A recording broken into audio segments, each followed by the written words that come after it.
वालेकुम जी।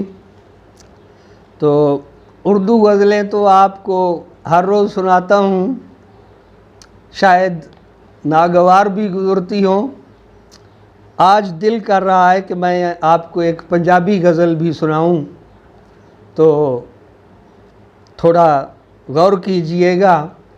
छोटी बहर की गज़ल है पंजाबी। अर्ज़ किया है, मेरा दिल पिया भरदा होके, हर वारी मैं खाधे धोके। मेरा दिल पिया भरदा होके, हर वारी मैं खाधे धोके। मेरियां सदरां ज़ख्मी ज़ख्मी, मेरियां सदरां ज़ख्मी ज़ख्मी, मेरे ख्वाब भी औखे औखे। मेरियां सदरां ज़ख्मी ज़ख्मी, मेरे ख्वाब भी औखे औखे। मेरा दिल पिया भरदा होके। तड़पना साडी किस्मत यारो, तड़पना साडी किस्मत यारो, कौन भला तकदीरां रोके। मेरा दिल पिया भरदा होके। साडी किस्मत, तड़पना साडी किस्मत यारो, कौन भला तकदीरां रोके। मेरा दिल पिया भरदा होके।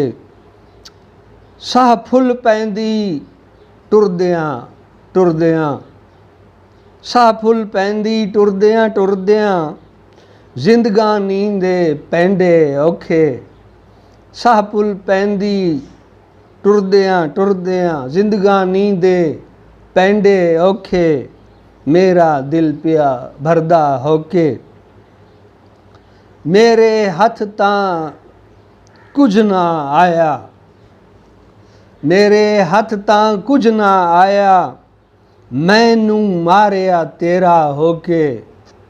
मेरे हथ तां कुछ ना आया, मैनू मारिया तेरा होके। मेरा दिल पिया भरदा होके। जीवन दा वल सिखना औखा, जीवन दा वल सिखना औखा, राज नहीं खुलदे सौखे सौखे।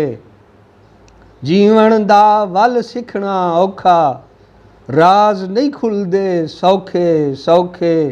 मेरा दिल पिया भरदा होके।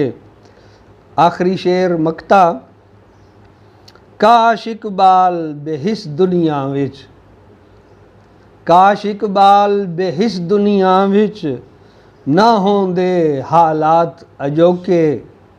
काश इकबाल बेहिस दुनिया विच, ना होंदे हालात अजोके।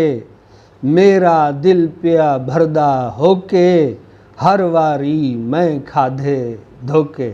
शुक्रिया।